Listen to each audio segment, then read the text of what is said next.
Warriors, come out to play. Oh my god, that actually hurts my voice. Maybe do that at the end. Come out to play. I'm scared. Right. Welcome to episode 10 of Media Nest. And this is a very special episode as our film and our album choices this week were chosen by the listeners. So it's chosen by you guys. Oh, yeah. And for some reason, you wanted us to watch The Right. Warriors, 1979's The Warriors. Very good choice. And Carly Rae Jepsen's Emotion album. Deluxe. Not the deluxe. No, the Not deluxe the version. deluxe. The And standard all the B 12 sides song And with all the the Japanese B-sides. release. Yes. her entire discography. Exactly. Yeah. I'm joined this week by Dylan Hello. and Brad, Big ups. and my name is Adam. So I will lead the film discussion this week because I've done a bit of research on the Warriors. Oh, lovely. What? No, I'm gonna do And it again. Brad's done his homework on the Carly Rae Jepsen album. And so I he did can- absolutely nothing. Oh, okay, cool. I Right, barely yeah, even watched the Dylan movie. didn't know what film we were watching until 4 hours ago or something. Yeah. Like that. Who knows? Classic Dylan. Anyway, so the film this week. So obviously we did a fan suggestion, and then one that was suggested by Brandon was The Warriors, written and directed by Walter Hill, Never heard of him. and No. that was what won our poll. So I think it won by 1 vote. Oh, But the people spoke and they wanted us to talk about the Warriors. nice. So the Warriors was based on a novel by Sol Uric, and it was made on a $4 million budget, which Fair. for 1979 I suppose is like still quite Yeah, cheap. that's like- really. yeah. I mean, it surprises me that was even 4 million. Yeah, and it made $22 million. So considering the relatively small budget, it made quite a lot of money. Yeah. And this is regarded as, it's definitely a cult film. Yeah. It's part of those films that has gained like a cult following as it's gone on. Mhm. Like the Warriors brand is very popular. And Huge, obviously yeah. there was like a video game on PS2 that was apparently mad. Yeah, I'll just keep reminding myself of like a bar J. Cole had. It was like Dreamville stacked like the Warriors. Damn. Yeah, I mean, I feel like it's more well known in like pop culture than other films at its time. Yeah. I mean, I'm not gonna lie. I've heard a lot of the Warriors and Yeah. like heard it and seen it about. Even the logo, the red writing and stuff like that. Massively popular. Yeah, like you see, even if you've never seen the film, which I think Brad's the only one out of us who has seen it before, you're aware of like the poster. The poster's like very iconic. I know it's always been a film that's come onto my radar where I thought I will watch that one day, but obviously now we have the chance. So we'll start off with you, Dylan, because Brad's already seen it, and obviously I've got some information about it. So what was like your first impressions of the film when you like first put it on? When you watched so it? the first 10 minutes of the film was a bit of a madness. I was here's what I was expecting. I was expecting a serious kind of movie about these gangs who are just fucking in like biker leather jackets, just beating the shit out of each other. But for me, this, and I said it throughout the whole thing, this is like a common thing throughout the whole movie. It feels like a stage play, the entire movie. There's a very good reason for that. Okay. It feels like a stage play, and everything is so like campy and fun and over the top. Like all the different gangs, I really enjoyed looking at them. Like I enjoyed scanning through the crowd. Really it was an interesting choice to make the gangs, like obviously you have like gang colors, but they just took it to the max, 20 levels above. They were gang costumes. Do you know what I mean? Look, Brad, it was amazing. But you better beware of those roller skater boys, man. They're fucking coming. They'll fuck you up. They'll fuck you up. Hardcore, bro. Don't fuck with them. He was rolling backwards. Dylan, to answer your point, the reason that it feels like a stage play and it's very like hyper realistic, and it's not like street gangs we're fighting, basically this was written as like a answer to West Side Story, but without like the musical magic shit, you know. So I it was don't kind know of, what West it was Side meant to Story be, is. West Side Story is basically like these gangs in a city square off, but they square off by dancing and singing to each other. Oh, okay. All right. It's a stage play, and like Oh, okay. this is like a response to that, where it's meant to be a bit more stylized and a bit more gritty. But obviously, it's Okay. not, as you said, it's not trying to be, we're all Yeah. hardcore gangs, we're gonna stab No. each other up. Like They're like, hey, most of the bro. gangs don't even use weapons, or they use No, like they don't. themed weapons. Yeah. It's very like anime, isn't it? Kinda, yeah. Yeah, I know Do you what know you what I mean? Yeah. Yeah. All right, Brad, what about you? What was your first impression? Because you've seen this film before. Oh, I don't So know how what's to your start my what's your first first impression impressions. of it? If we're talking about that first opening 10 minutes, that fucking montage to start with is awful. Yeah, Jesus that was fucking Yeah. really Christ. Bro, the the acting in that was appalling. Like, Mhm. honestly, I was watching it. I was cringing watching. Yeah. Oh Yeah. my There's days! It is very super cringe. inconsistent acting in this film and Oh dubbing as god, well. yeah. We My need Yeah. to bring up the fact that obviously old films, this was 79. A lot of old films didn't have the technology to like record real-time audio. So they would No. record all of it and then they would dub the vocals afterwards. Some of the Oh dubbing in no. this is so bad. It's it's actually fucking laughable. shocking, man. Especially that opening 10 minutes of like it's like intercut between the soundtrack and the credits. And Yeah. it just cuts to like two actors talking to each other, and it's like, what do you think's gonna happen at this meeting? And it's like, I don't know, but it can't be good. And you're just like, this is really like disjointed and weird. Oh, that was Oh. But awful. there is kind of a reason for that as well, because apparently that was from an opening scene that they cut out, because they filmed an opening scene of them all together during the daytime discussing the meeting. But apparently they got rid of that because they didn't want the film to be daytime and then suddenly cut to nighttime, because the film has like a very specific timeline Yeah. of like one night in this Yeah. story, you know.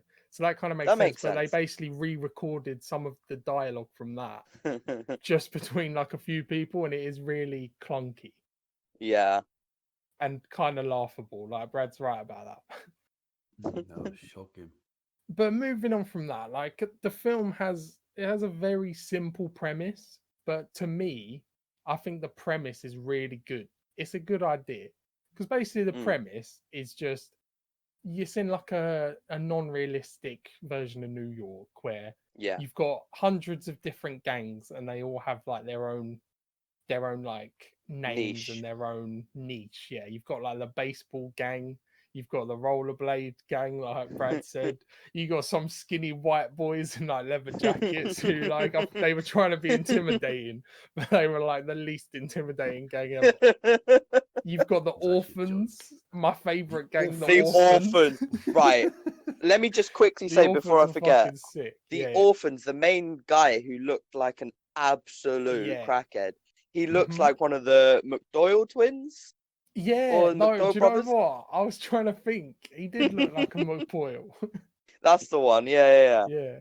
But yeah, I liked the fact that it was a really simple premise where basically, spoilers, all the gangs meet up and they've got this leader called Cyrus, who's like, he wants the gangs to unify and take over New York because they outnumber the cops. Which right? is pretty cool. And he gets shot by our main villain, the Warriors guy, right? Whose name And- we That hurt your literally voice, never innit? learn. Yeah. yeah. What the fuck? And then, yeah, true.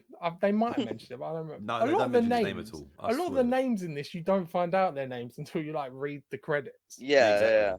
But yeah, and then from that point on, they blame the Warriors, and then you get a new leader who's just like some sick Just black guy with sunglasses. hold on a second. Let's wind that back a little bit. All right, no worries.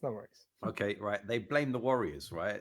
Now they're literally, the way they did it was, oh look, he did it. And then that was believed. Yeah, and then they all No, started that beating was him up. believed, right, that the Warriors, like 100%, right, were the Yeah. guys that killed him.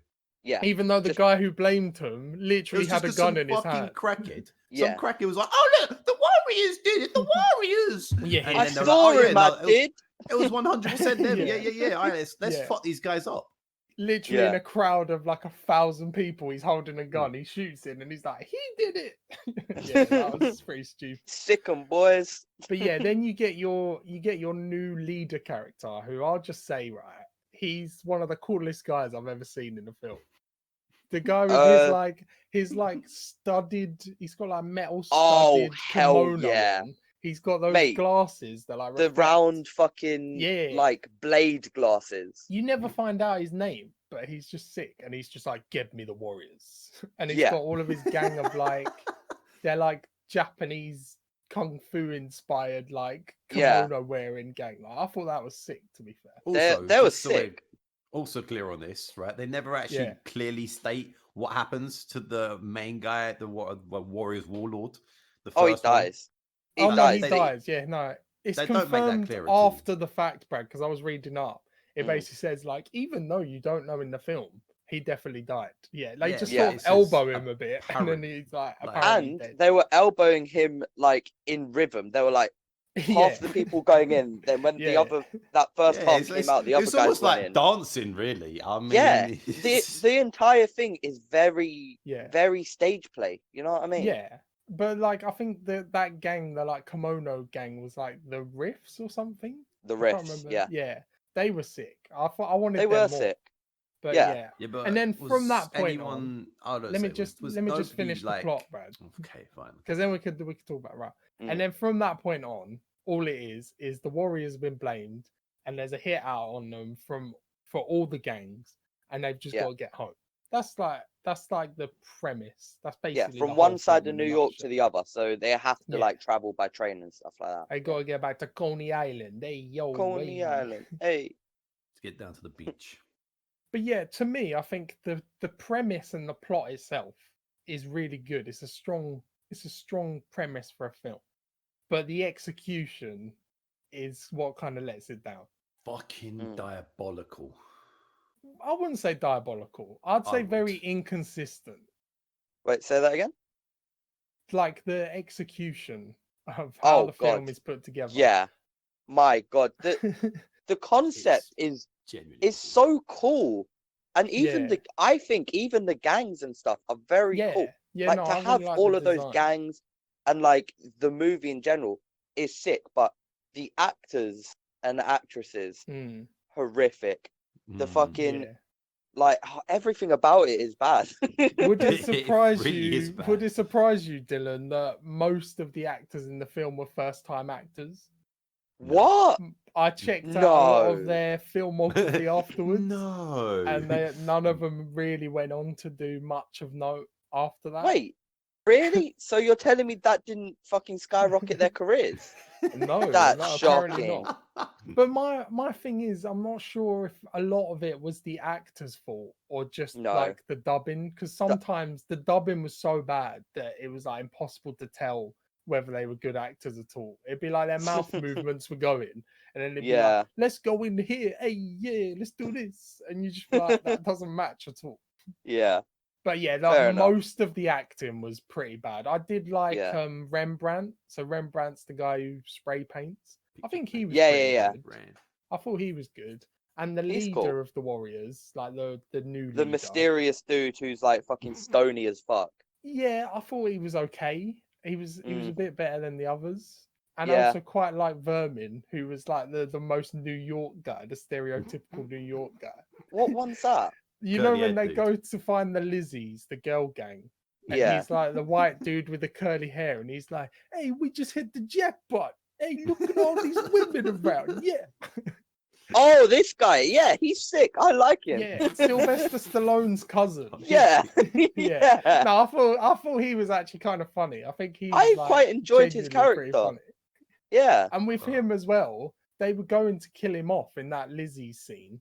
He was going to get shot by the women. Yeah. But apparently, because he was such a good, funny character, they wanted to keep him in to add a bit of light-hearted humor towards the end. Yeah. Which I enjoyed his character. I enjoyed his character throughout the movie. Yeah. Yeah, I thought he was good. But then pretty much everyone else on a level was bad. They just... Yeah.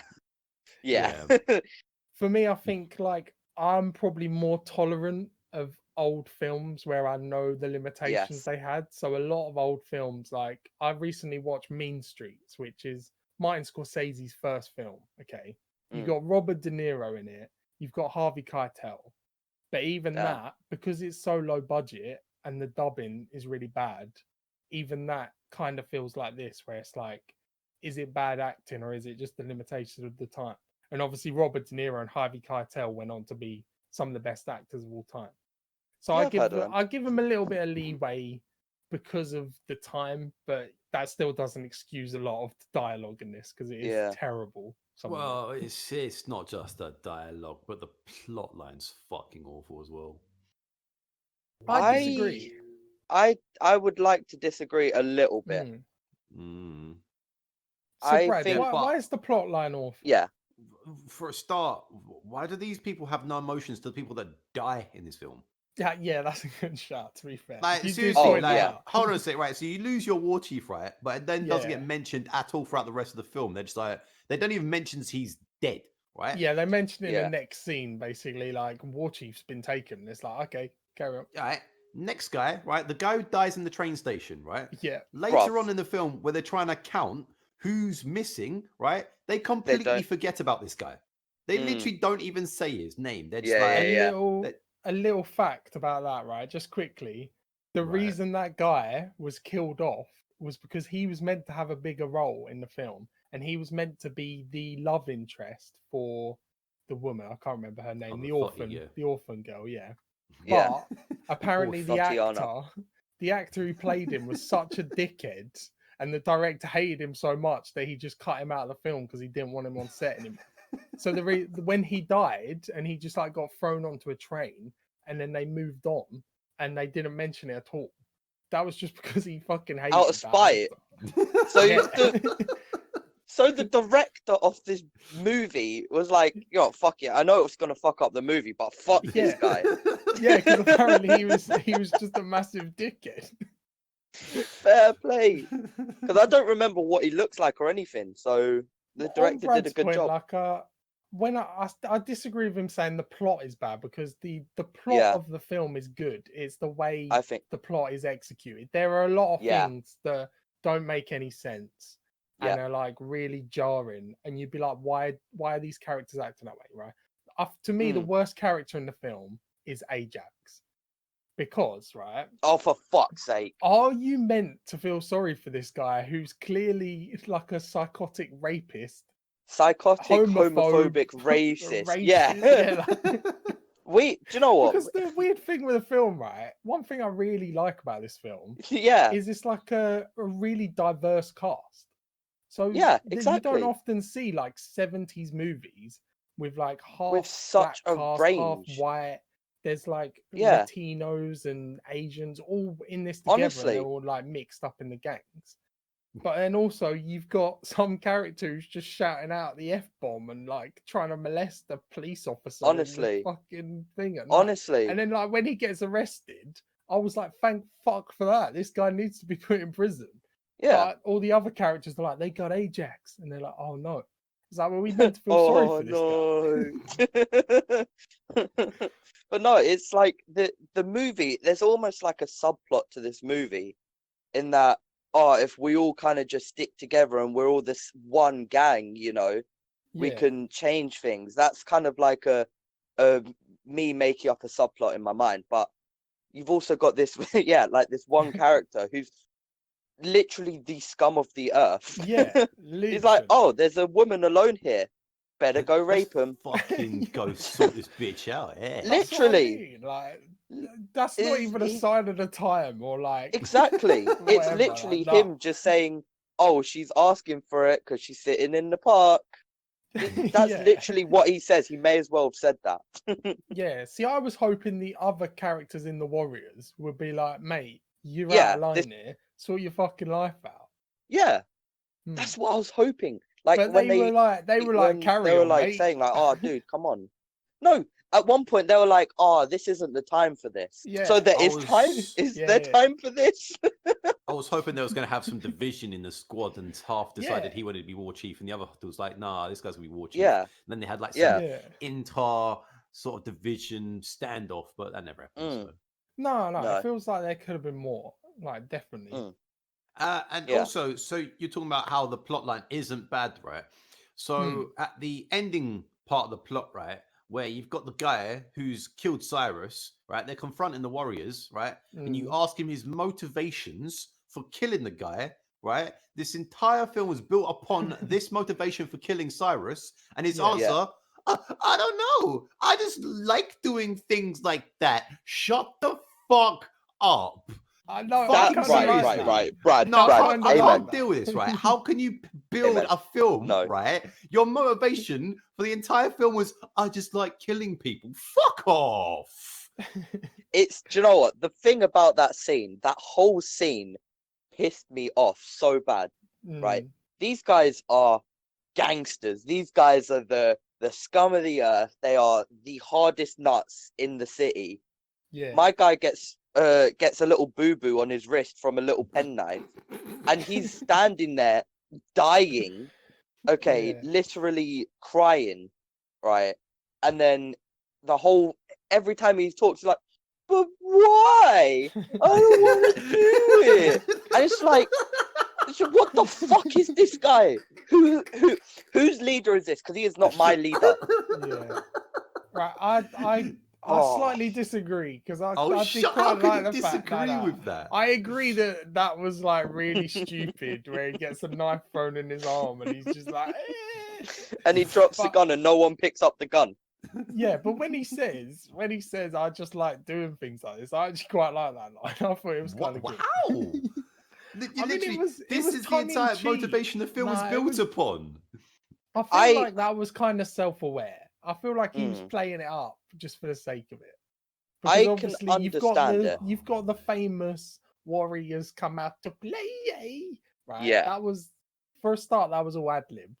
Yeah, I was gonna say, he just decided to get some bottles and just start doing that, which is kind of sick, to be fair. And that's like the most iconic line from the film. Easy.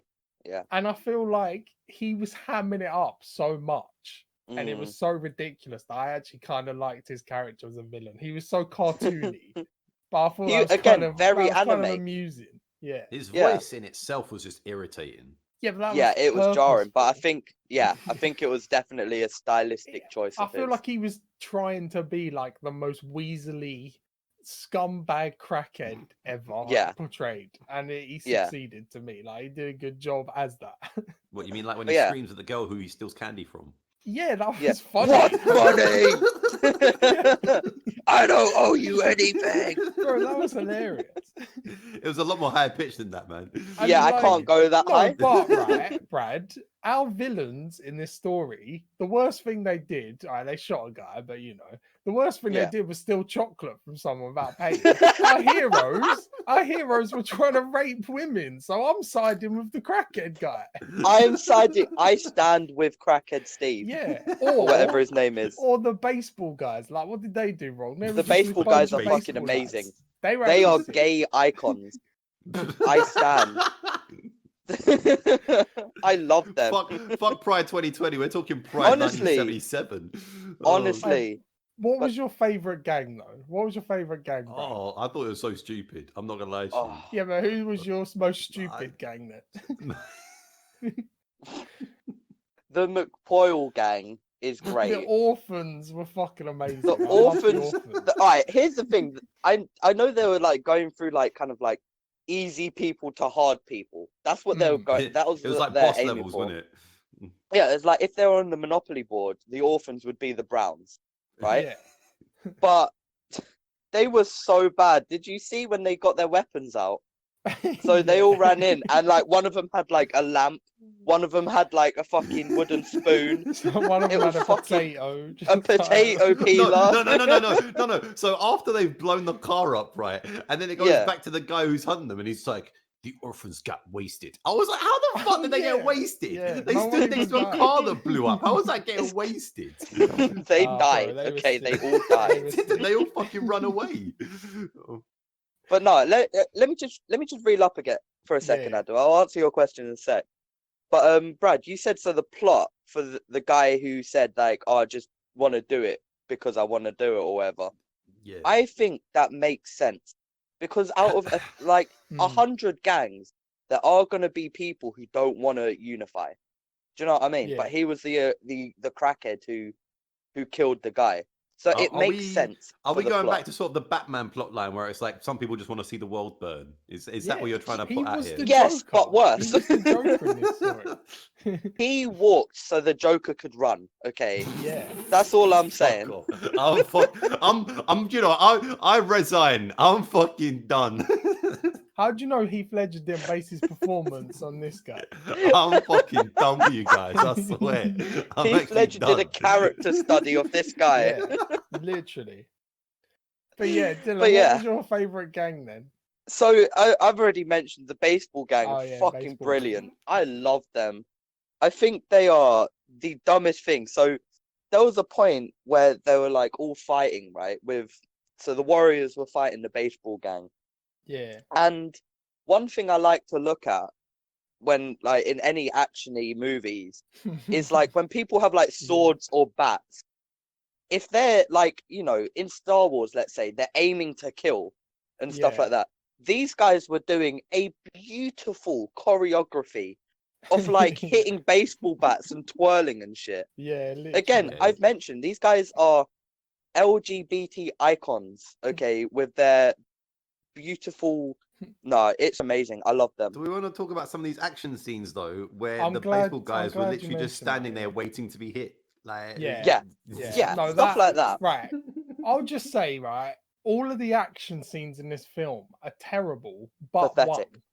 Right. What you mean, like the bathroom scene? The bathroom scene, I genuinely thought was very well done. It was like chaotic, and they were actually trying to hit each other, and you had like doors smashing and like mirrors breaking and stuff. And it wasn't like though? No. I knew you was gonna bring this up. That was funny. The guy, you know, Vermin, the like curly haired New York guy. Yeah, he gets picked up from his crotch and launched into a fucking mirror. And his body looks like it weighs like 2 kilos. He just effortlessly launches. He floats down like that, like a leaf falling. No, that fight scene was good though. I genuinely found that quite exciting and like a bit chaotic. That felt like there was actual stakes. That was like the first time. That's the thing. That's exactly what I was gonna say. Like in the fight, the Warriors were actually taking a beating as well. Yeah. Like you got like that first scene where they're trying to run to the train station, the gang's in the school bus or whatever it was. Yeah, and they're just running. They're running and the school bus is going 16 miles per hour behind them or 6 miles per hour.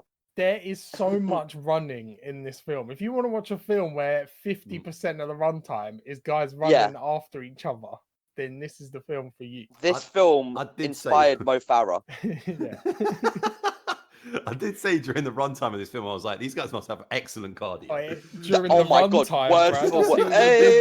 Bazinga. No, word for word, that is exactly what I think Danielle said. Like, the cardio on these guys are insane. Literally, if we're taking this movie literally, okay, these guys have been literally running all night. 6 hours. They've been running for 6 hours. Yeah, they weren't even out of breath when they got to Coney Island. They just had a bit of a chill at the beach. Mate, they had a little bit of shimmer, just a tiny bit of sweat, you know? That's it. Right, just quickly, I want to bring up what I think is the best aspect of the film, okay? Right. And that is the soundtrack, right? Say what you want about all of the other aspects of the film. I genuinely think this soundtrack is ridiculously good. I really enjoy it.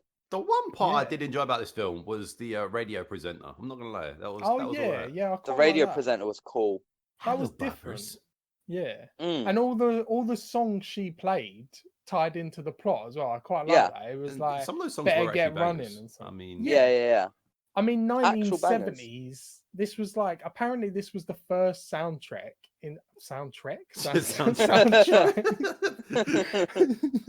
Yeah, this was the first soundtrack that was entirely produced like with I think it was like synthesized guitars. Wow. So obviously this soundtrack sounded very 80s. But this was leads nicely to Carly Rae Jepsen discussion. Yeah. Oh, yeah. But no, it was very Yeah. 80s synths, innit? Like 80s synth pop. But this was like a trendsetter for like Yeah. that 80s like electro-y sounding synthwave Honestly. soundtrack. This was like one of the early things. Yeah, that was the first thing I noticed about this Yeah, I movie think when the title was soundtrack for coming this in. is genuinely too good for the film. Like it Yeah. elevates the film, definitely. Yeah, it does. Genuinely. And that opening theme was banging. Mm. Yeah. And I found as well, did you notice that a lot of the gangs had like their own little like themes? So when it went Did back they? to like the boss guy with the sunglasses, it would play like a certain noise for him, and then it would go back to the Warriors and it would Damn. play like something Bro, it's different. that I thought that typical was actually good. like you're playing Street Fighter and all of a sudden you get to the boss level. Yeah, That That's is all it sick. is. yeah. To be fair, Damn. That's pretty but cool. that was It's like Star genuinely Wars. good. It's like Star Wars when Yeah. you got different factions and you got like Darth Vader's like, kind of What thing are when you he's even on screen. talking about? This is the worst. Like the This is the music. worst metaphor. Oh, the music. No, right. the I thought music. you was Yeah. talking about the gangs. I was like, when the fuck was there a baseball gang No, in Star no. Wars? Wait, do you not remember the baseball gang in Star Wars? Oh wait, shit. No? But no, like when Darth Vader's on screen, you've got his like trumpets going. Then you've got the rebels Oh on the yeah, screen. yeah. Do you know what I mean? Yeah, yeah, I know Yeah. what you mean. No, that was actually Yeah, yeah. pretty sick. So, anything else people want to say about the Warriors? Oh no, I've got it all out, mate. Alright, I go on. did not expect this movie to be Right. like this. Yeah. In a I'm good quite way or happy in a with it. bad way, or both? I was intrigued the entire time.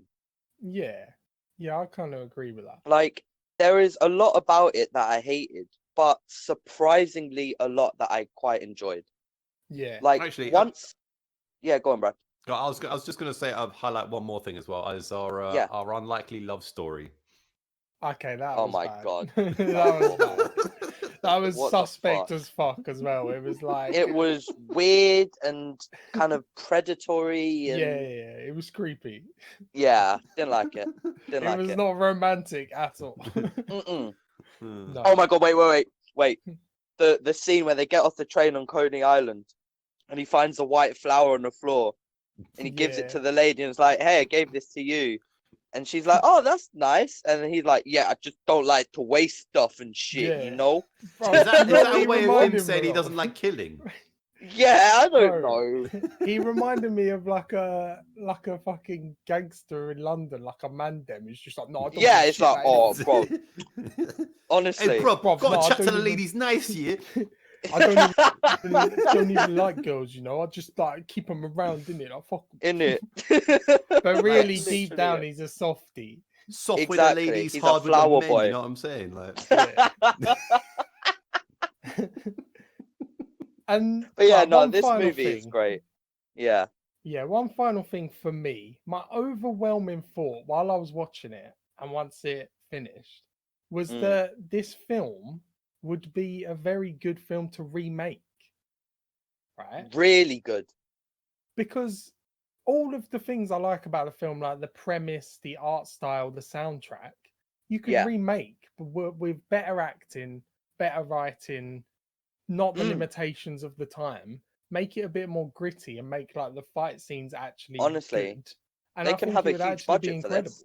let's Yeah, get Kickstarter honestly. started. Good. Oh, mate, let's do it. We're going to be trailblazers. Like, imagine if this film was directed by like a Scorsese or a Tarantino. Damn. It would be a masterpiece. Everything's Tarantino there. would make it. See, this movie needs that kind of wacky edge, that kind of Yeah. that little bit extra, you know? That artsy flair. Yeah, I feel like the ingredients were there. It just wasn't quite put together right, you know? Yeah, like the time it was limited by its time as well. Yeah. Yeah, Definitely. So should we're kind of on final thoughts anyway then. So Yeah. Dylan, if you want to give your final thoughts. So final And your thoughts. rating. After I so obviously the first 10 minutes was a shock to me because I read the what's it called? The description. Synopsis. Yeah. And then I was like, right, this is going to be a good movie. It's going to be like a proper gangster movie. Then everything in the first 10 minutes happened. Once I got over that, I really quite enjoyed this movie. Yeah. It was frustrating in parts, but that's just because personally I struggle to watch old films. But that's just like a Yeah. personal problem for me. But yeah, I quite enjoyed pieces of it, didn't enjoy pieces of it. The main villain is the best thing that's ever happened to me. I think I give this a 2.5. Fair enough. Yeah, I'll give it a 2.5. All right. There's Brad? definitely room for improvement. Yeah, for me, the ending just sums up how much I hated this film because the Oh complete wow. lack of actual motivation from the villain, and the acting was terrible. I hated most of the scenes that involved anyone that had bad acting, which was basically everyone. So in that sense, I'm giving it a 1.5. Okay. Fair. Yeah, for me, I pretty much agree kind of with both of you, but I feel like I did enjoy watching it. I was intrigued while I was watching it. I'm not sure if I'd watch it again because there is a lot wrong with the film, and a lot of it is like when it's just like two people talking, it's really bad acting, and you are kind of out of it. But I like some of the action scenes. I can see why it's got like a cult following. I can see why Yeah. people really identify with this film. Mm. But remake it, make it good, Oh get my like a god. seasoned This could director in be there. It could be amazing. incredible. Yeah. So I feel Genuinely, if like they keep the yeah. campiness in it. Oh yeah, yeah. I think that's part of the film as well, where it's Yeah. not meant to be a serious, gritty gangster film, and Yeah. that is kind of refreshing as well because some gangster Yeah. films are just like, oh, we're the hardest, baddest bastards in the world, yeah. Yeah. Whereas Yeah. Yeah. this Yeah. is like campy, yeah. Yeah. So yeah, it's a bit of a mixed bag for me, but the positives outweigh the negatives. So Mm. I'll give it a 3 out of 5. I think three Fair is enough. fair. It's Fair enough. better than it is bad to me. Yeah. Fair. Right. Cool. Good Fun. discussion. Oh, now you get on to the good So bit. Right. now we're going to I talk about I our yes. album recommendation, which was recommended by Callum, I believe, Yep, Callum. on Callum, if her you're Facebook. listening, thank you Sporting so much for this. this. Sporting And this. Brad, fire away, fire Oh away. I've got my. my So opinions ready oh, in the I'm tuck. I'm ready for this fight right here. Whew, all right. I Emotion, all right. The oh 2015 synth pop album by Carly Rae Jepsen. This is her third studio album, and her primary okay. focus for this album was to try and steer away from the bubblegum pop on her previous records. Oh, really? Steer away from her. Steer Okay. Steer away from from the okay, bubblegum yeah. pop because Okay. the idea behind this album was she wanted some more indie influences, and also you Indie. had the whole yep, yeah, no, Fuck off. you heard me, you heard Indie. me.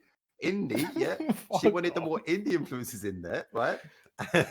She's chatting out of her fucking front bummer. What is she talking and about? and Indie. also the elements of the 80s synth pop. Yeah, all right, yeah, that Okay. 80s, Yeah. 80s, that's fine. Indie, sorry, Okay. did fucking Now Arctic Monkeys start coming on? Like, what are you no, there talking was about? like several like Canadian indie writers that featured on this album. Right. Uh. Okay. Carry on. Okay. Carry on. Do you know, including some of the writers you got also on this. You got Hyam, and Kendrick also Sia. Lamar. They also wrote on this Yeah. album. Fair So play. Lupe Fiasco. Yeah. Yeah. Carry. okay, I just wanted to start off with a little something. So, how many producers do you reckon worked on this album? I Probably don't know like how many 15. producers regularly work on an album. On So pop albums, they have like 20 people in a room. And I it's mean, just on like a designed by comedian. on the album we listened to last week in Griselda, right? It was yeah. 2. It was 2. Yeah. All right. I'll Right? guess 8. I'll guess 13.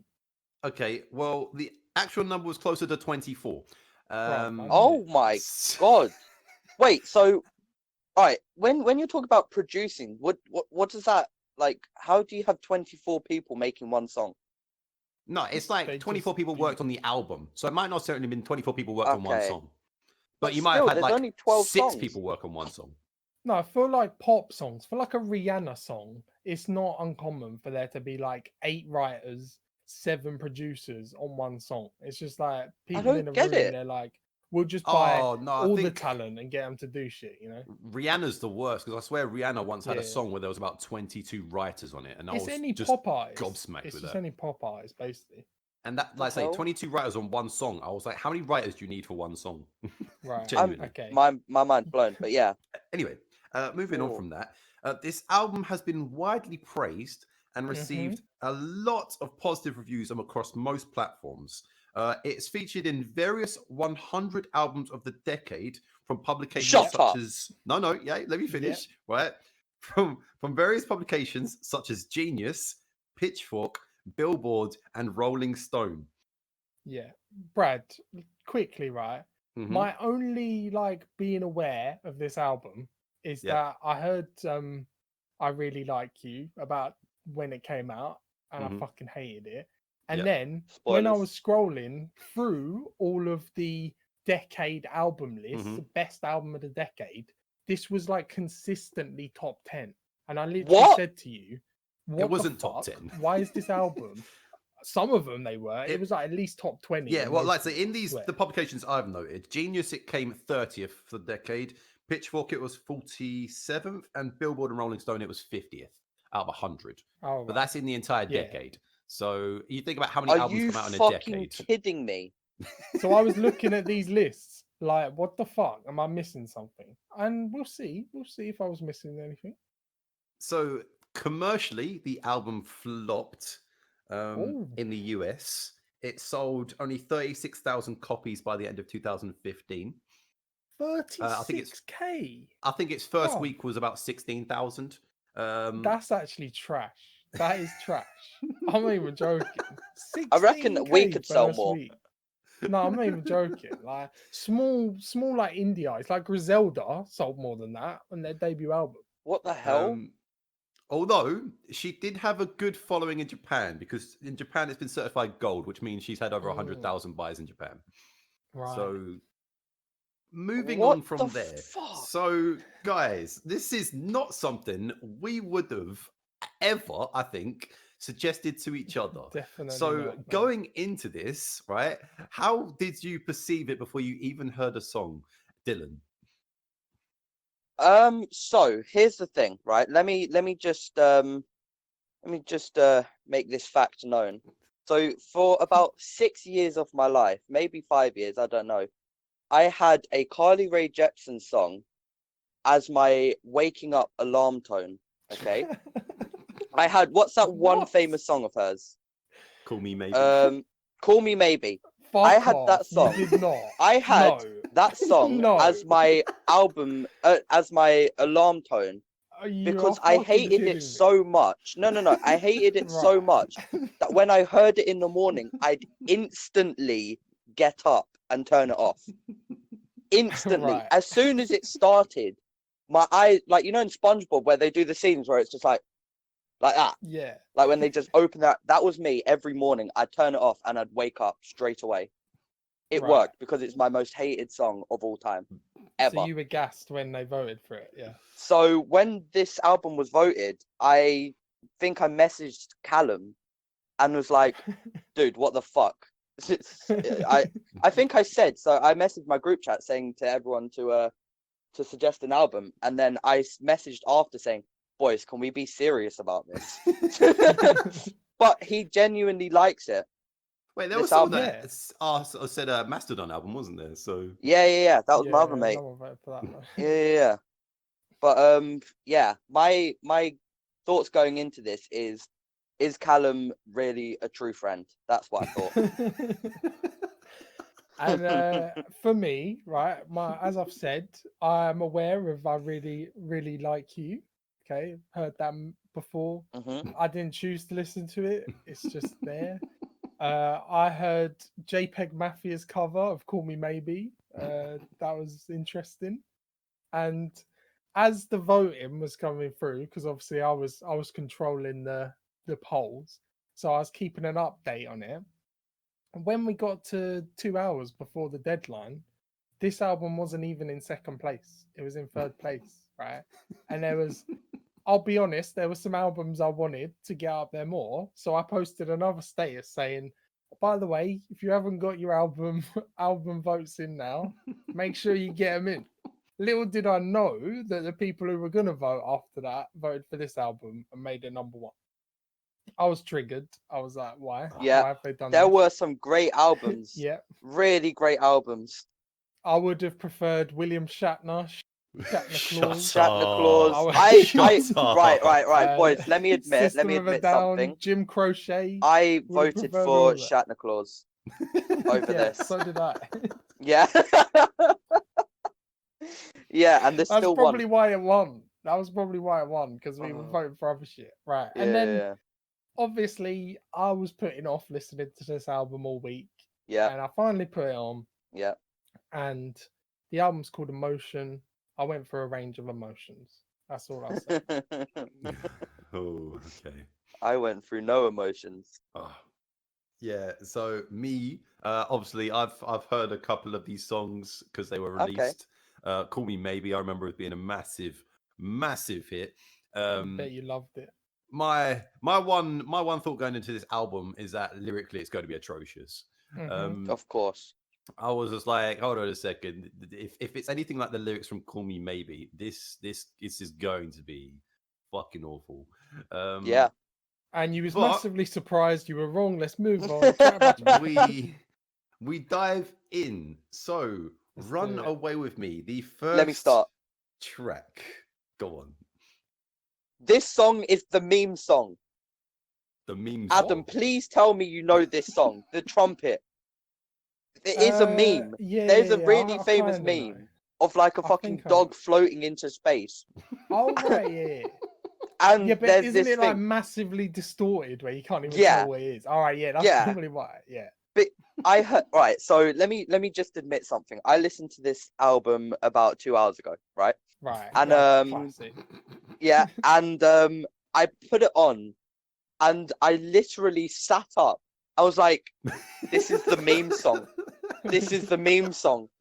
And from that moment on, this album was the greatest album of all time. No.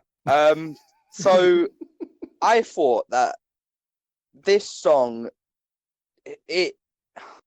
how do I say it made me sick without being rude? You can't really. I can't. Right. It made me feel sick. It's so vanilla. If vanilla was more vanilla, do you know what I mean?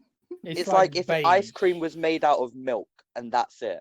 Yeah, like it's vanilla ice cream without the vanilla. It's just ice cream. It's ice. It's literally. And it's not cold. It's warm. Exactly. It's lukewarm. It's milk. It's milk drinking milk with a straw. It is just cheesy as fuck. But the chorus got stuck in my fucking head and it's still playing. It's currently playing right now as I speak. I don't know how they managed to do that, all 24 of the producers, but they did it. That's my thoughts on that song. So Adam. Okay, right. The album started and you get the weird like saxophony 80s sounding intro. Okay. And I didn't mind that. First listen of the album, being objectively, I didn't mind the song. All right. It was just, as you said, it's just bland. It's fine. I just wrote it's fine. It's generic, but it has no reaction to me. So basically, I was listening to this and I was just completely passive. I wasn't angry. I wasn't necessarily enjoying it, but the 80s synthy shit I could at least grasp onto as something that I quite enjoyed the sound of. All right. And then also, Brad was singing this earlier, and I was like, wait, was that on this album? Because immediately after I stopped listening to this song, it just left my mind. I really memorable. Don't remember it. I don't remember it at all. Do you know why I think that was, Adam? It's because your brain was traumatized, and when your brain goes through trauma, it blanks out the trauma. No. This one didn't traumatize me. This one didn't. This one was just generic pop. The production was good. It was clean sounding 80s. I'll give it that. I'll give it a compliment. I didn't mind the instrumental on this. I quite like the 80s. You're a much better man than I am. But it was just meh. Yeah. So, Bradders, I'm gonna give my opinion in now. Oh no. Honestly, I thought it was a bit of a bop. That's fair enough. I'm not even lying to you, right? I completely went into this like with a clean head. I was like, look, I'm gonna be open about it, right? I enjoyed this song. I'm not gonna lie. I thought it was catchy. I liked the That's fine. pre-chorus. The instrumentation was pretty good. Like it was really quite atmospheric as well and quite fun. Like this wobbling bass line that had been like nicely produced. Do you know what? The one thing I found about the song, it was really nicely produced. Yeah, I agree with that. Yeah. So for me, I actually kind of enjoyed it, and the catchiness of it just brought it through for me as well. So you're sounding like a look too right disappointed. tween right now, Brad. I can literally picture him singing along with this coming up. Just like I walk into his room, I'm and picturing he's just him fucking bashing out skipping. Carly Rae Jepsen. Mate, he's in his shorts skipping to this song. That's fair enough. I didn't hate this fair. song. I did not hate this song. Next song, Emotion. Yes. Okay. I'll Who wants start. to start I'll this start. one? I'll start with this one. Right. So straight away, the vocals I found annoying. Okay. Yeah. So the song started and the vocals were annoying me. But annoyingment. Annoyingness. I literally don't even know the word. Right, You've lost annoyingness. you're speechless. This album has made me mentally ill, right? But again, the production on this one I genuinely did like. It was kind of funky, very 80s again. It kind of sounded like a bit of like a disco-y Prince sounding instrumental. So I quite like it. Was quite summery. It was a bit breezy. I didn't like her vocals at all, but I did like the instrumental again. I liked the weird effects, and there was like xylophone synths in there, which I'm always a fan of. So genuinely, this one was like better than I was expecting to hear on the album. So this one was alright, it was clean. Yeah. Cool, fair. So I've never listened to the band The 1975, but this is exactly how I picture that they would sound like. Do you know what I mean? I've never heard them, so I don't know. No. So I said that I honestly didn't hate it as much as I thought I would. I said it's not good by any means, but then I also now boys, listen, I'm gonna say this, but don't hate me. Right. I said it's not good, but I'd rather listen to this than last week's album. I said that. For me, there's nothing. Hit with the chopper.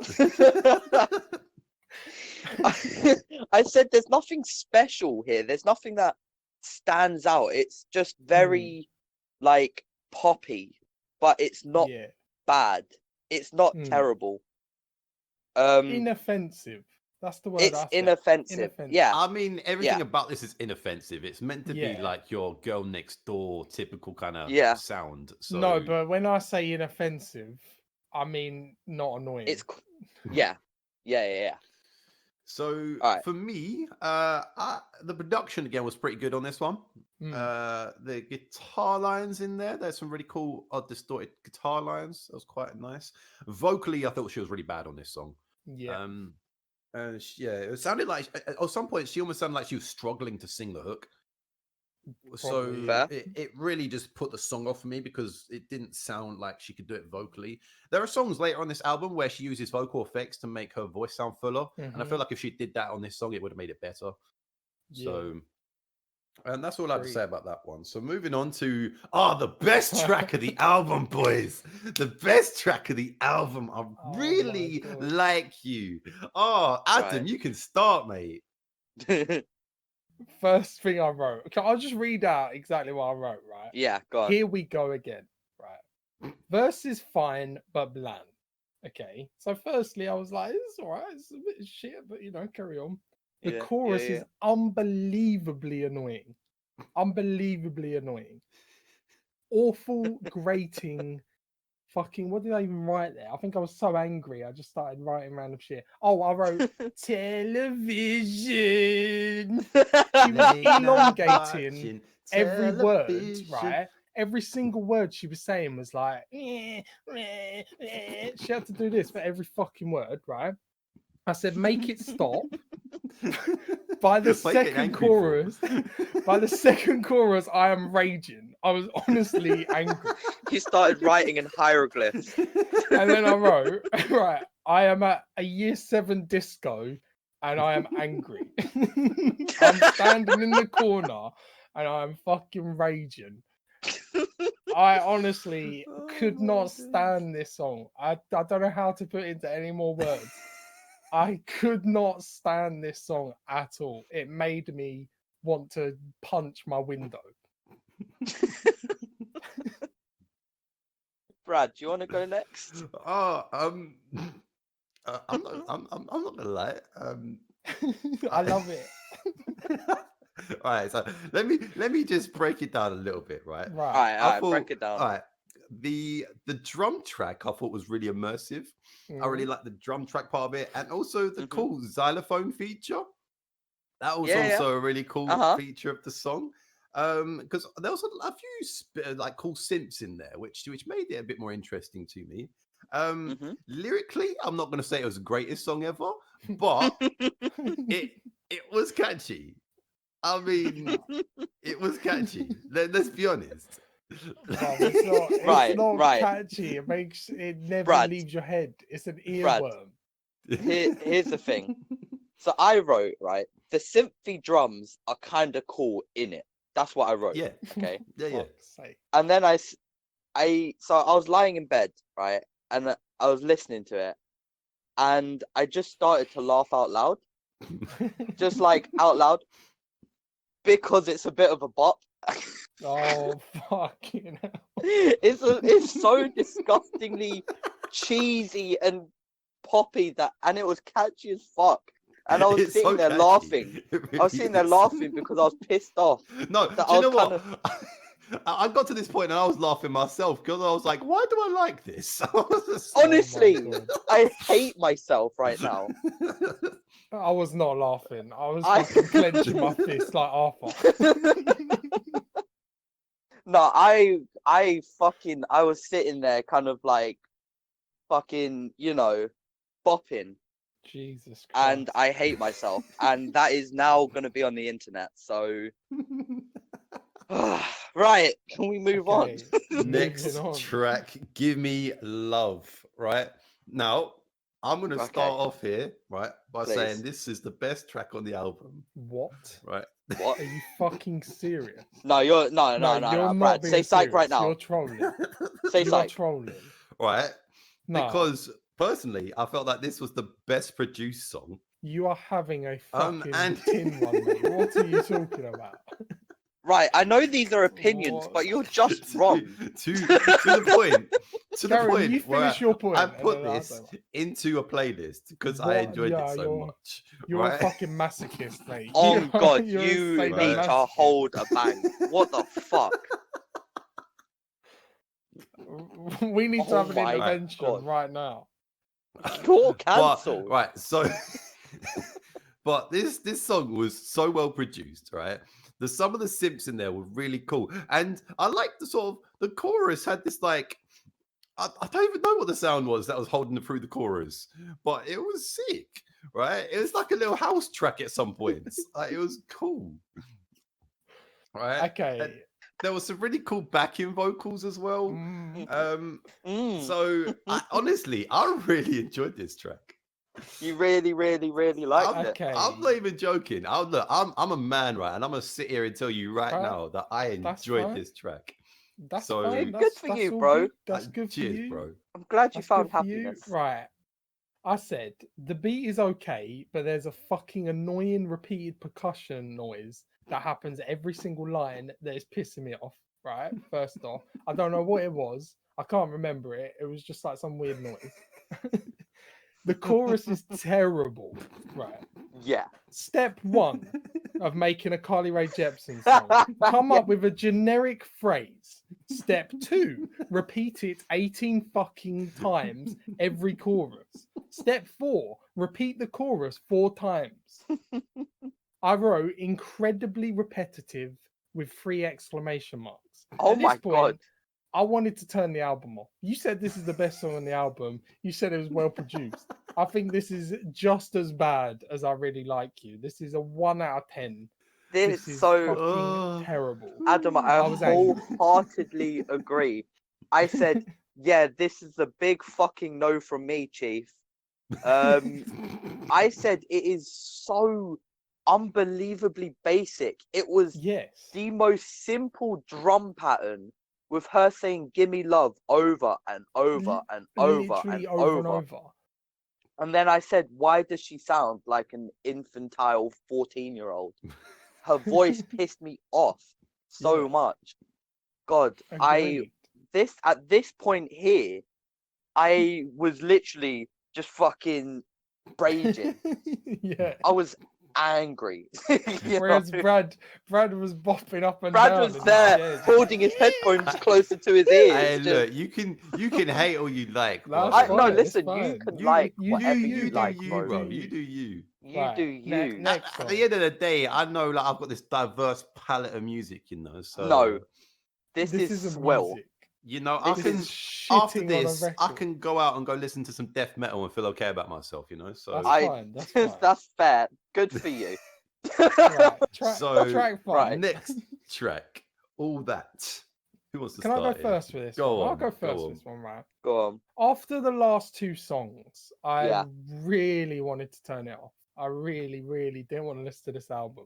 I was about to go on Facebook and just message our fans, just like, why the fuck did you do this? But, okay, this song I like. I'll say that, right? It was a different instrumental to what we had before. I like the intro again because there was like some 80s keyboard, and the bass in this song I thought was genuinely pretty good. There was like a twangy bass riff. The vocals were actually better on this song. So she wasn't just trying to do some 14-year-old girl screeching shit. I genuinely think like this sounded like a different person singing. Like she sounded much better.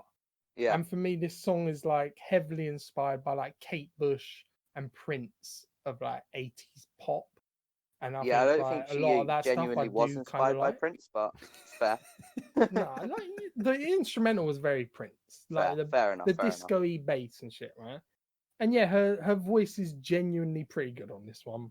It's catchy this time, but not annoying, right? It was just like this one I did like. If this came on again, I wouldn't immediately shut it off. I'd be like, it's okay. It's just like standard does the job it's set out to do. Yeah. I didn't like that this song was slowed down. I thought that made it it didn't quite immerse me like the last track. How did you get immersed? Immersed in what? What was you going back to you being a 12-year-old girl, like fucking writing notes to your boyfriend in class? Like, what do you mean immersed?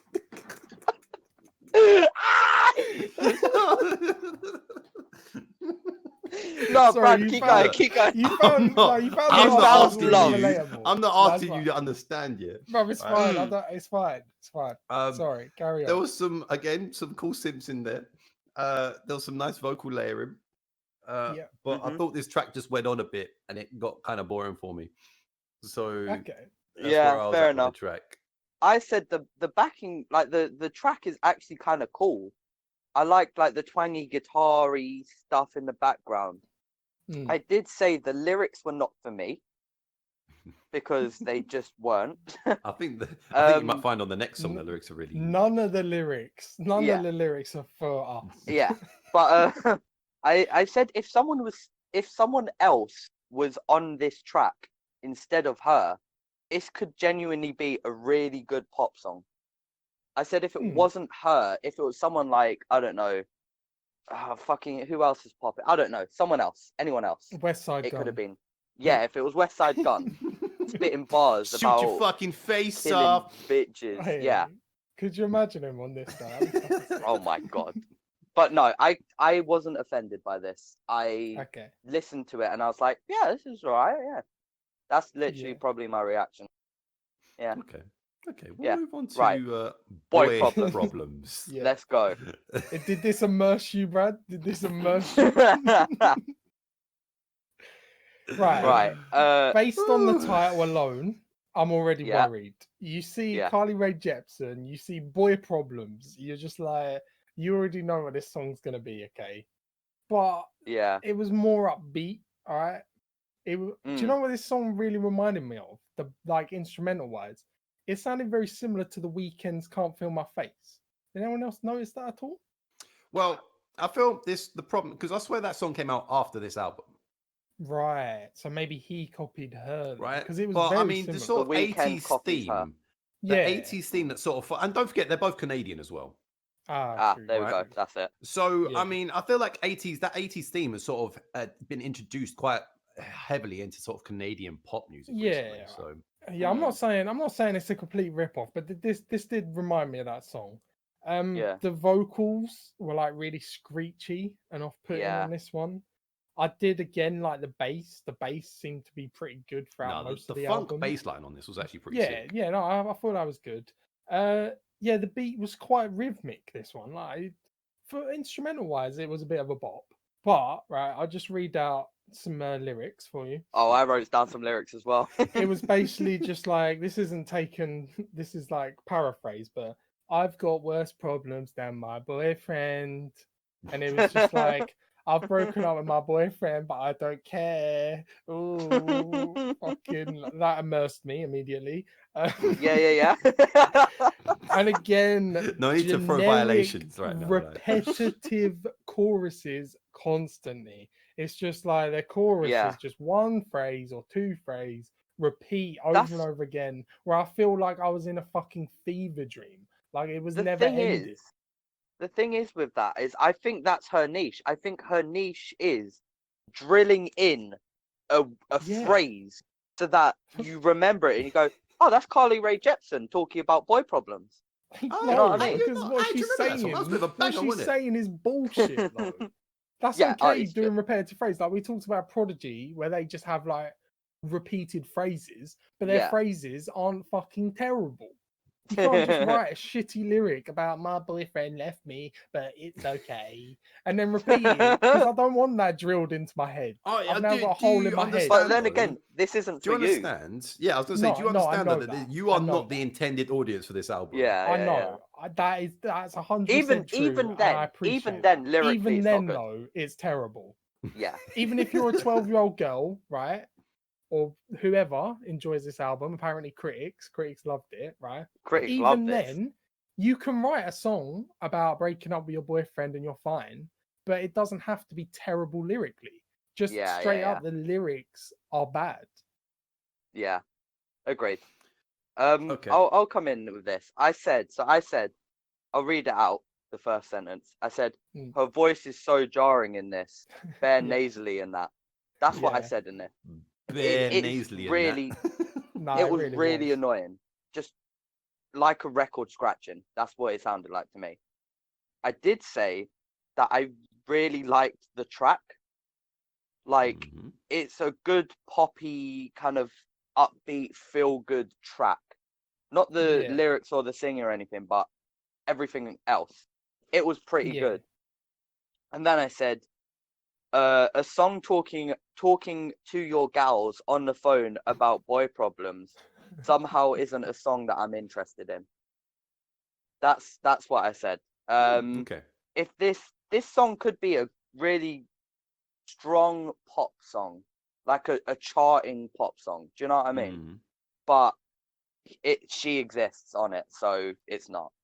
Right. So for me, right, again, it's like you got some cool elements of like the musical pieces to the album and so far that we've heard, because a lot of I find a lot of these tracks that we've listened to so far have been actually very well produced. I don't think that's unfair to say, right? No.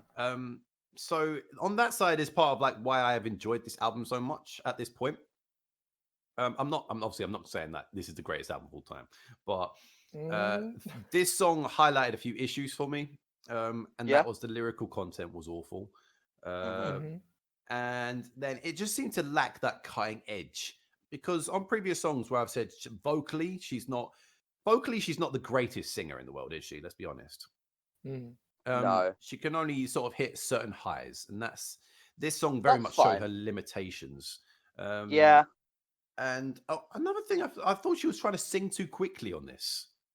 She sounded do you like she was mean? trying to go through it too quickly when she was singing, especially the ending. It sounded like she was almost trying to burst into a rap. Like She was spitting bars. She was spitting bars, to be fair. She was flying through the song just a bit too quickly, and it just seemed a bit disjointed. So yeah, Better I than wasn't West really Side a Gun. fan. True. What? Who said Yeah, that? to be fair, when she said I'm cooking crack in the kitchen, shooting Yeah, up yeah. with my boys, that was Whipping hard. it up. That was Yeah, hard, yeah, to be yeah. fair. Yeah, That went hard. excursion. Yeah. Whipping excursion. Yeah. Yeah. Right. Next track. What? So you got more to say, Dylan? No. I was going to say making the most of the night. Making the most of the Right. night is the next Can track. I start? Go. Yeah, Let me for it, start. lad. So I wrote down, I know you've had a rough time, so here I come to hijack you. Yeah, that chorus is bare shit. That's what I said. They said that line no less than 47 times or some shit. Just Yeah. consistent drivel. First of all, lyrically, it's shit. Like, bruv, you're hijacking me. What do you mean? If someone tries to hijack me, I'm punching you in the nose. What do you mean? Get away from me. Okay. Then for some reason, they thought, alright, fuck it, let's do something different. And they did like a slow breakdown in the middle of the song.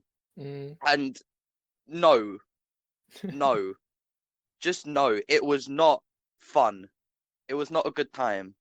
And then I said, somehow lyrically, this was worse than Boy Problems. Okay. That's what I said. I'm gonna jump in next because I thought this song was a bit more adventurous, right? You're a fucking idiot. I'm sick of it. No, Right, let him his opinion. Let me let speak, you talk, man. Let me you talk, speak. you Let me talk, say you my talk. let me I say my apologise. piece. Okay, look, you get your turn, yeah. Sorry, so I shut got up to Yeah. right? So I thought there was a really cool vocal progression, especially throughout the chorus, right?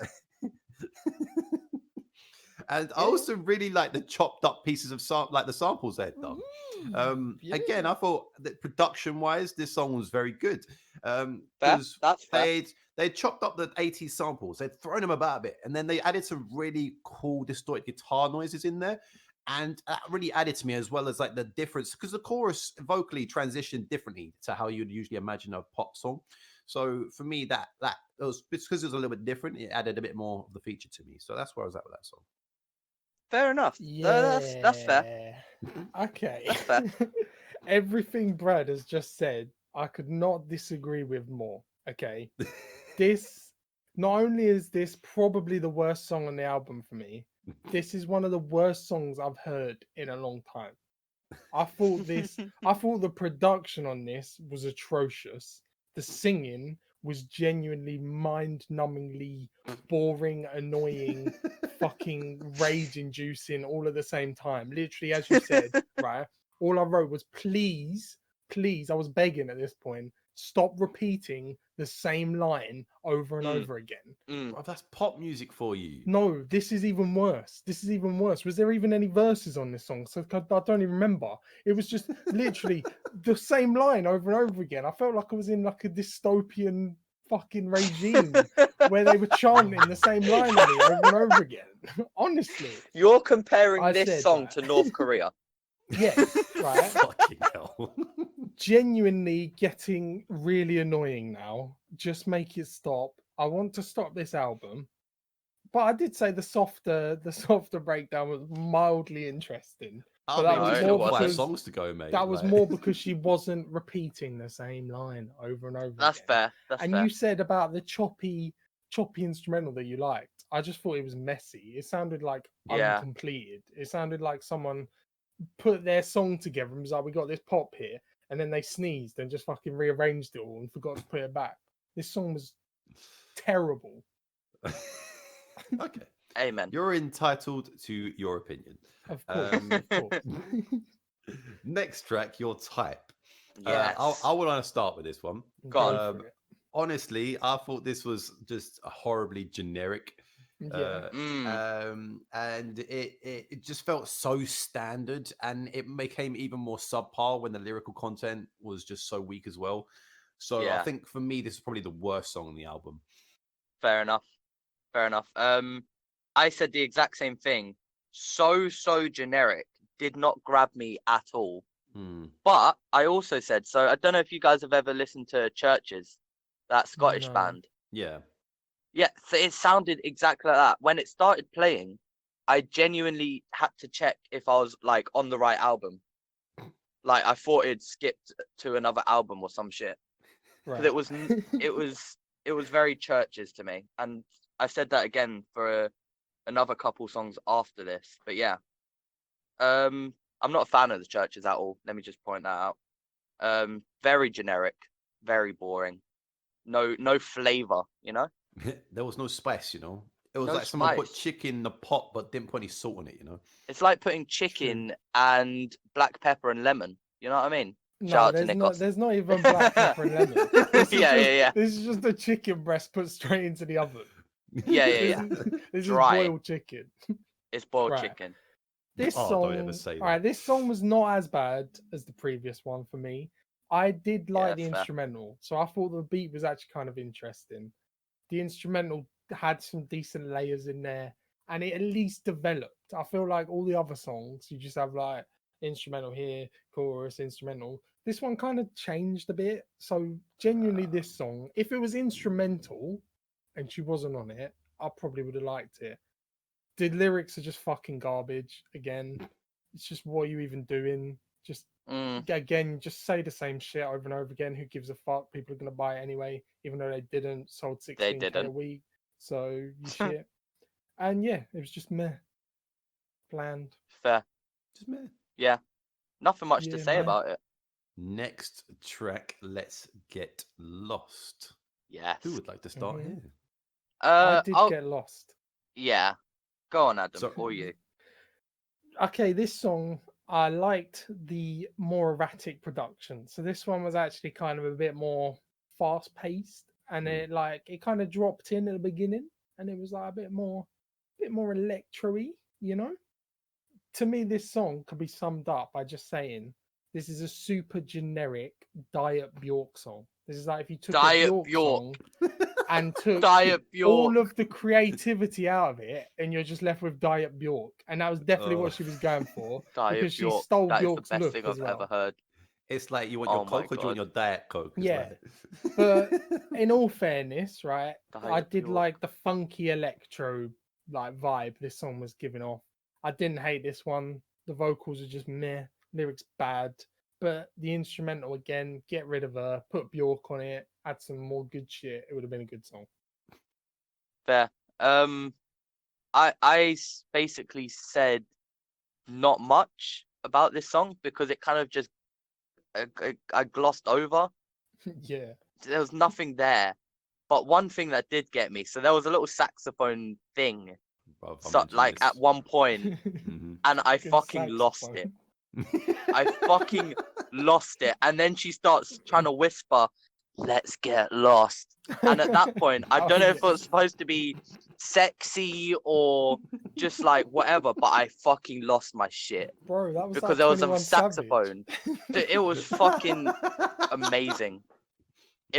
She was ad-libbing on this song, and it was amazing. Other than that, it was like bland pasta. That's what it was. Yeah. Oh, we've had chicken with no spice and pasta with no sauce. It was We've had a lot of honestly food references. Yeah. I'm hungry. I haven't eaten yet today. So I thought this song had like a nice introduction because it built all the instruments in, and it also included like some really cool bass effects. And again, you got the inclusion of the saxophone as well. That was pretty nice touch. Overall, again, lyrically and vocally, it wasn't stunning. Again, I was just more admiring the production on this one. So yeah, that's where I was at with this chat. Okay, so LA Hallucinations. I thought it was quite lazy, this song. It had some, again, every song's got some cool effects in there. This one had like some retro gaming noises, right? Yeah. I swear I heard Pac-Man in there. I was just like, what the fuck's going on here? But it had some cool effects. But the vocals I thought were really, really uninspiring. Showed a lack of personality. It wasn't that catchy at all. So personally, I like, again, there was some cool features in the actual production, but overall the song was quite weak. Yeah. I said it sounds quite different to a lot of the songs on the album. Lyrically, again, if it wasn't Carly Rae Jepsen singing standard shitty pop, it might have been a better song. You know, because I quite enjoyed the track. She started spitting bars though a little bit, talking about BuzzFeed buzzards and shit. She was like going off. She was going off on one. She was spitting like bars, but other than that, just very. I say it's different on this album. It's very different to all the sounds on this album, but again, very generic still. You know. Fair enough. I feel you. I feel you. I actually like this song, but not even like in a because we're listening to this album. And it's because of the retro gaming noises, isn't it? Like pretty much, yeah. No, all I said with this, right, similar to what you two said, but probably a bit more, is if she wasn't on this song and it was an instrumental, it would be a decent like electro house song. I thought the instrumental on this song was genuinely good.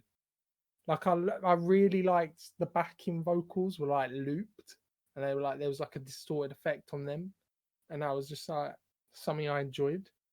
This song just like it was nice to listen to, and after the previous 9 songs were just like punching me in the face with annoying vocals. Her vocals weren't terrible on this; they were just like standard. There was some nice synths in this song as well. And there was one thing I did notice, right, which is really random. But did you hear the Inception trailer boing? You know, like the boing. No way. Bro, I swear that was in there. It was something similar to that. That's amazing. Yeah, and the video game noises, like Brad said, like I like that shit. You know, chuck some more video game noises in there. Why not? So this one was actually pretty good. This was the second best song on the album for me. Fair. Okay, next song, Warm Blood. Yes. Hell yeah. Yeah. Wow. You guys got some deep thoughts on this. Go on. I'll allow it. Go on, Dylan. I'll go first. Dylan. I said, what the fuck is this song? I said, this song is creepy as fuck, and I hated every second of it. All warm blood. I love it. I can feel all this warm blood in my skin. Is she in a fucking cult or some shit? Probably. Bro, what the fuck was this song?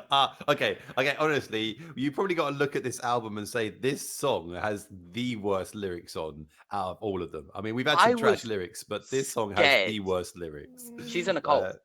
100%. She was made to put that song on this album. Bro, I'm waiting my turn. I'm just waiting for my go. I'll go last. The deep voice in the chorus as well. The whole like, put some blood on my face or whatever it was. I don't know. It was fucked. This song is quite possibly like I listen to a lot of metal, but this song was more fucked up than any metal I've ever heard. That's what I'd like to say about this song. So Good day. Was not disturbed by West Side Gun describing shooting someone's nan, but you get to this song and you're freaked out. I was freaked the fuck out. I wasn't expecting it. All up until now, it's been happy, sunshine, smiles, and boyfriend talk. And now it's just like, oh, let's fucking rub a child's blood on our faces or whatever the lyrics were. Okay. Yeah. True. So, for me, right, this intro was better than the last track. Okay. I thought the thudding synth line was a pretty cool feature. The vocal effects on her voice made it sound a little more fuller, which kind of added to her vocals. But the one thing you could not skip past on this song was how bad it was lyrically. It was appallingly bad lyrically.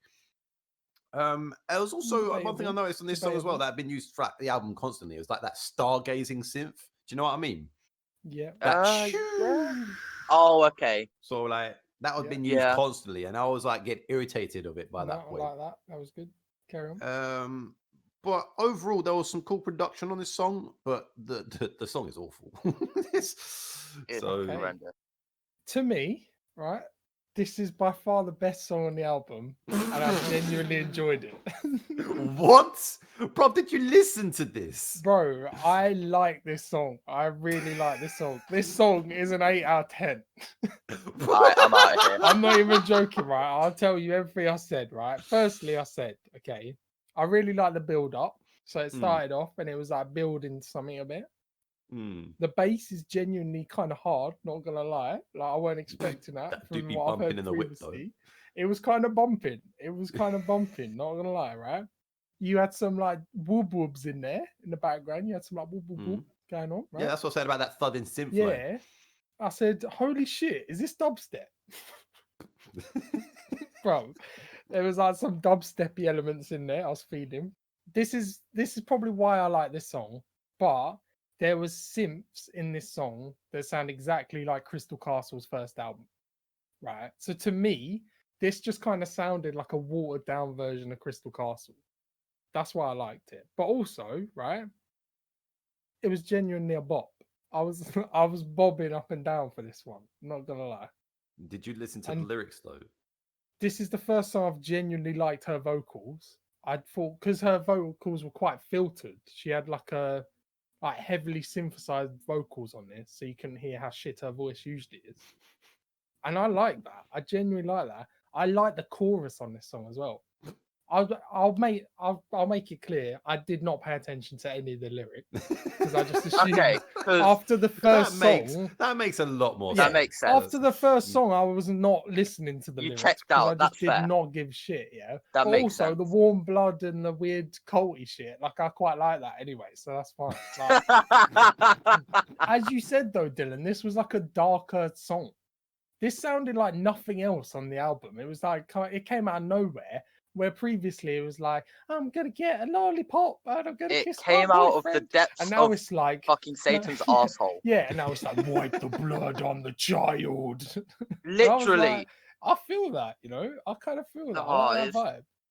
It creeped me out. This song was not good. I hated it. Can we move on? I'm scared. Look, she heard a Crystal Castle song before she made this album, and she tried to replicate it. Not as good, but this is by far the best song on the album.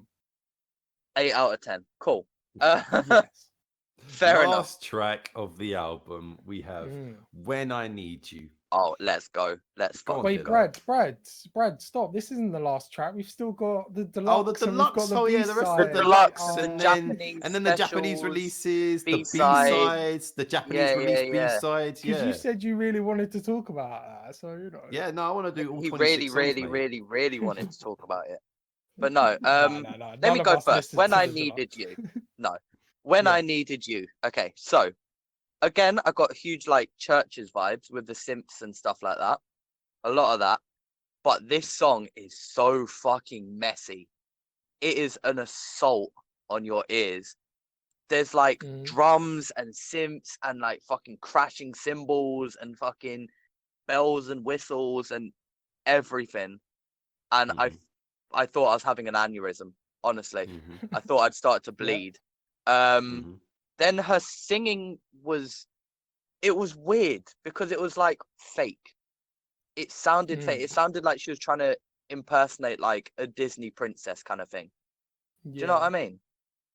I really hated this song because it was so loud and there was so much going on that you couldn't really listen to any of it, you know? Yeah. That's what I thought of it. It was not good, not fun. I'll come in because I basically agree with everything Dylan's just said. I literally said like you're back to the screechy vocals, so it's just back to fucking whiny, annoying. The lyrics are just terrible again.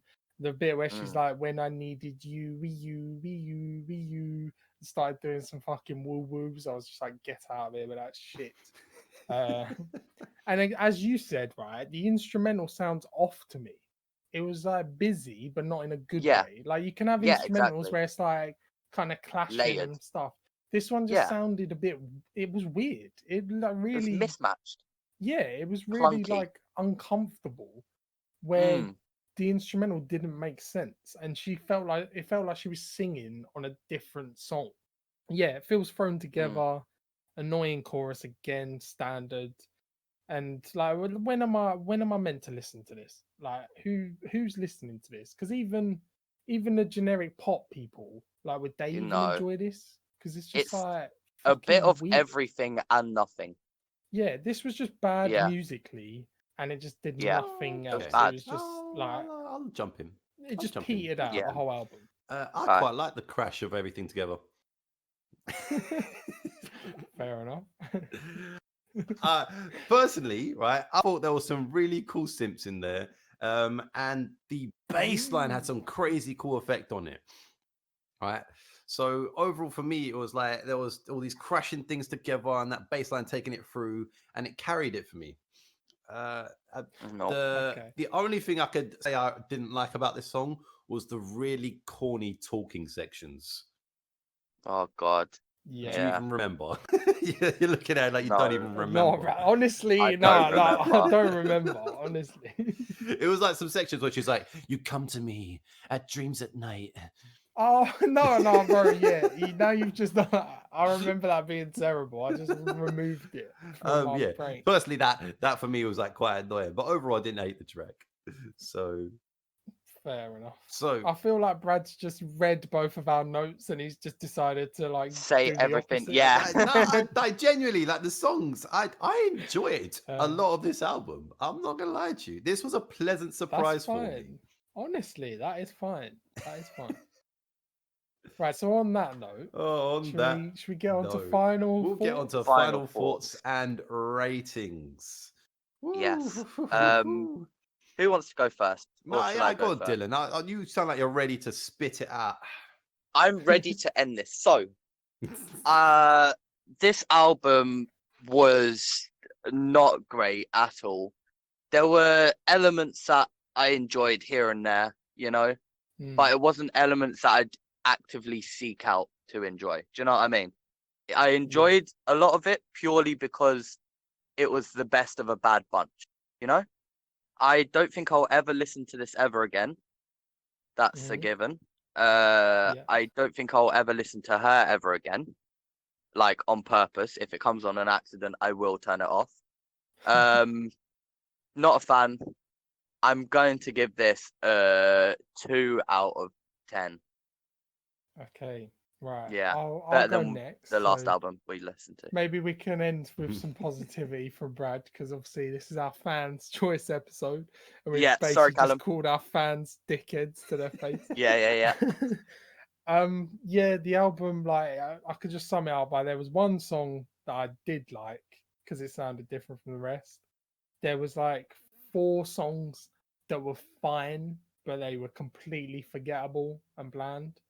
And then the rest of the songs were genuinely annoying to the point where I wanted to turn the album off.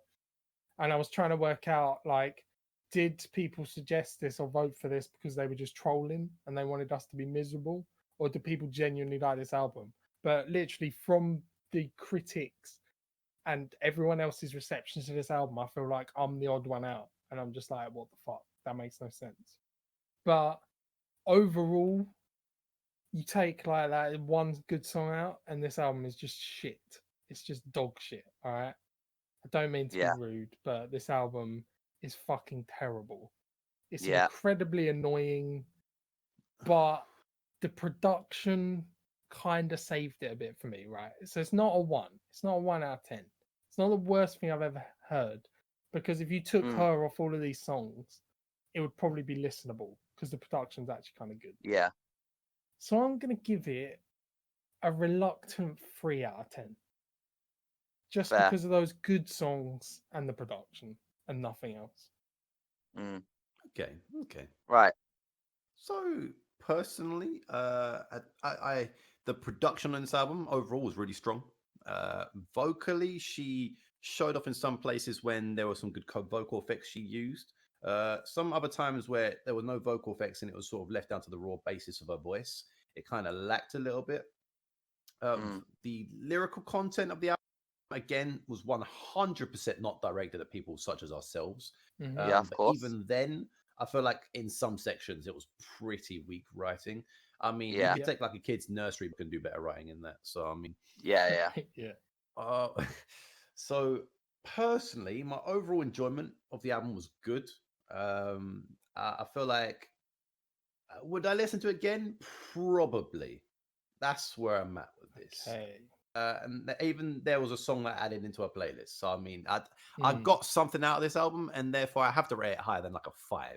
So I'm gonna say, I'm not sure to be going between 6 and 7. I'll to cut in the middle of that. I'll go 6.5. That's where I'll be at with that. Crazy. Wow. Fair enough. That's your opinion. You know, I'm not. You are I'm entitled allowed to my opinion. opinions. And then when we listen to Gojira next week, we can all say about how that's like a 10 out of 10 album. Hell when you scream yeah. his lungs off. No, right. Okay then. So listeners, your film and your album have been discussed. So I hope you're happy with yourself. Actually, just for my description on Warriors, I'm sorry, Brandon. The film's trash. Yeah. But I'm not sorry. Yeah, I would I'm like not to sorry say to you, thanks Callum. thanks for the suggestions though, everyone, because we got a lot more than I thought we'd get. To be fair, yeah, we appreciated. It was getting nice. involved.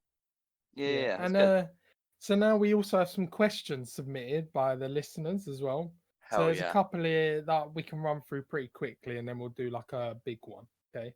So All right. this was submitted by Odysseus. Is a rat a mouse if it enters a house? No, because they're different animals. No, yeah, they're different species. They're right, that's that one. Of animals. That's that one.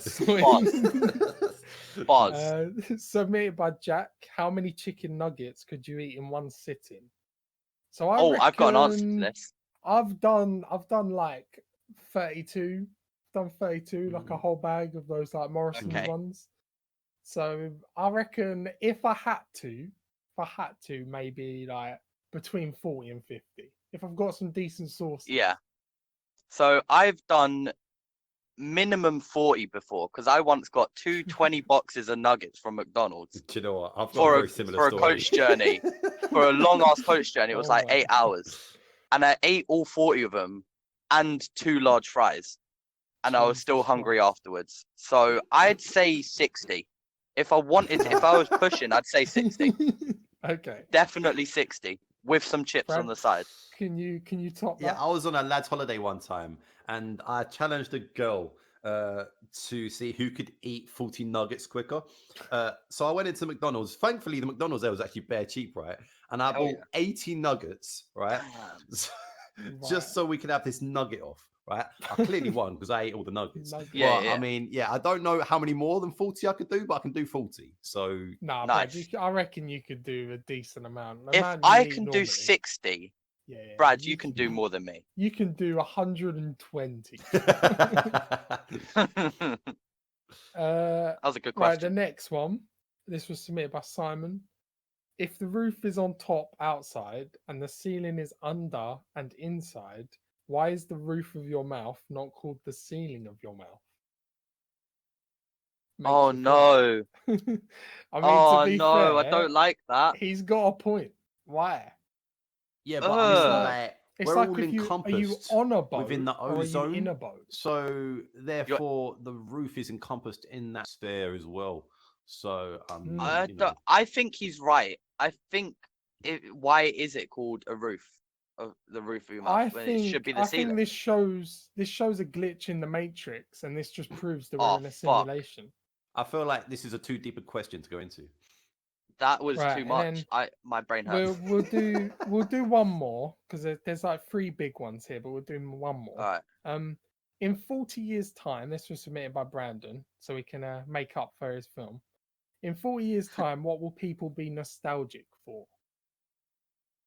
Carly Rae Jepsen's Emotion. To be honest, 40 years' time. Some of the films we've talked about, I feel like films like Joker. Climax and The Lighthouse will probably develop a cult following over time because they're kind of weird. I think Lighthouse is getting that. The Lighthouse is already kind of a cult film, Brad. Like The Witch came out 3 years ago, and that's already like a cult. People film. need to chill with shitty art films.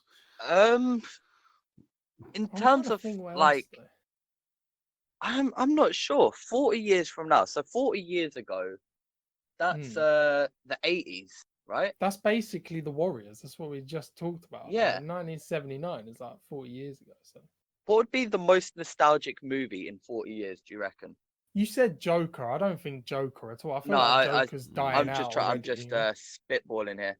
Um, I reckon. Cat Do you in the know Hat. what? No, Actually, I think books, because books are already going books. to audio books. I reckon That's 4 years that's time a they're gonna huge be shout. like they're gonna be like records. So there's gonna be people who like collect books, and probably they won't even release books like physically anymore. Yeah. You know?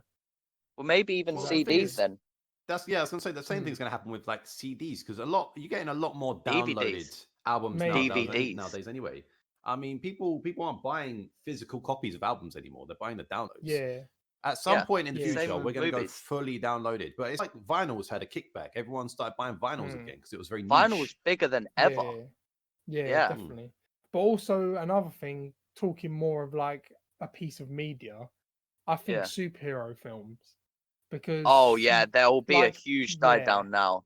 back in like the 50s and whatever, there was like the Western genre was the biggest genre ever, and everyone made Yeah. Westerns. I feel like Howdy, superhero partner. films in like 40 years could be the same, where it was Are like gonna be the long Yeah, forgotten. that's a Yeah. big one. People will be dressing up as Captain America still, and they'd be like, "Oh, why are you dressing up as a 40-year-old character, bro?" Yeah. That's a good Yeah, one why as you dress well. up as Yeah. 40-year-old virgin, bro? But no, that's a good question. I like that one. That's a good question. Thinker. Yeah, as a thinker. Right. Yeah. So, moving on. So next week or next 2 weeks, because we might be moving to more spread out episodes. Yeah. But I want to talk about next episode, my film choice. I want to talk about. Please don't be some fancy art film. I mean, maybe. No, I want to talk about 1988 film directed by Isao Takahata. It's an Okay. animated film produced Okay. partly by Studio Ghibli. Okay. Hmm. Is And this? it's called Grave of the Fireflies. Oh, I've heard of this.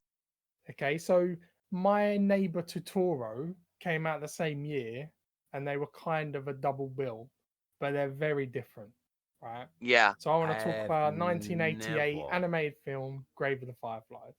Big ever from you. heard of Big this. from you. That is Fair enough. huge. Right, That's I've good literally, anyway, I mate. swear That's I've good. never even watched like an anime film if you like discount like Pokemon and shit. Oh, You've Brad, never you're seen a missing out, Studio man. Ghibli film? I don't even know what that is. Okay. All right, Oh my you're in God. for you could be in for a treat then, Brad. Say no more. And then Brad, Oh, your album bruv, I choice swear next you have to have. episode? I swear you have to have ADHD to watch like fucking anime.